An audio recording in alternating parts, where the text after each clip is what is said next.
Monish, how do you make, that was just a very interesting response. How do you balance uh, learning but not learning too much? How do you find the right balance there from your mistakes?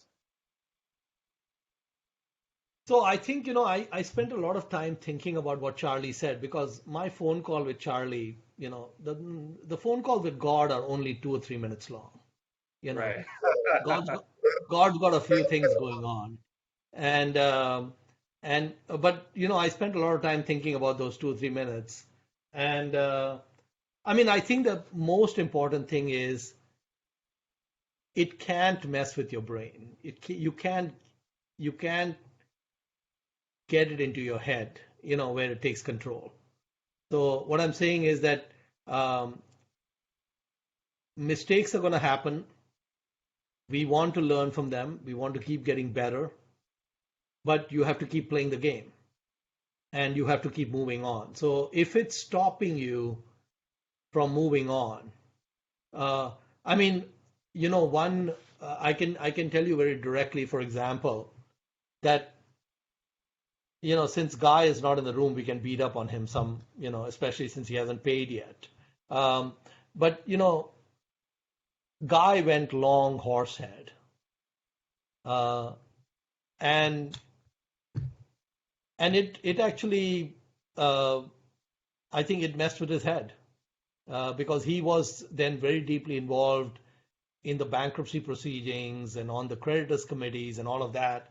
And I kept trying to tell him through that entire process that uh, it's not worth it. Move on. There's none of these things that just because the enormous amount of time, and actually there were no recovery. So actually it was a total waste of time to do all of that. But one thing he would point to very directly is while all that was going on, while he was completely focused on Horsehead after it had gone to zero and in bankruptcy, is I brought up Mautai to him and I tried to get through, but his brain was completely on Horsehead. And so I kept telling him, Guy, Mao Tai.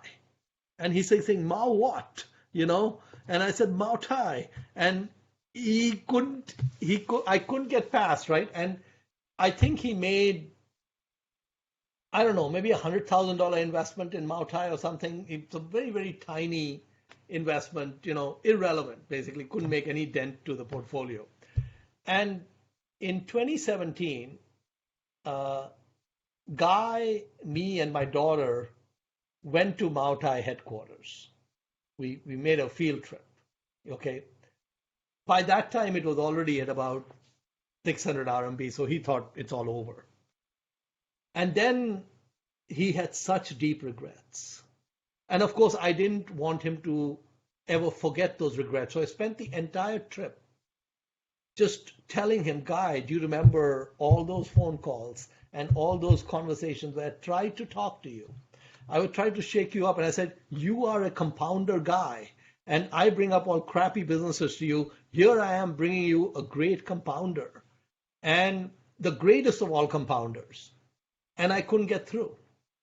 And of course, that really irritated him because what he wants to do is he now tells me I should have just bought 10% of my fund in Mautai and I should have just kept it till the day I die.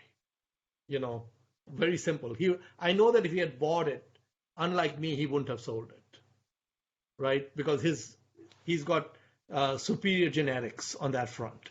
Um, but but the thing is that he has inferior genetics on seeing the diamond in the rough, right? So anyway, that's the way life is. Uh, but yeah, I mean, I think that learn but don't learn too much. Um we let you fill in the blanks of how to figure that out.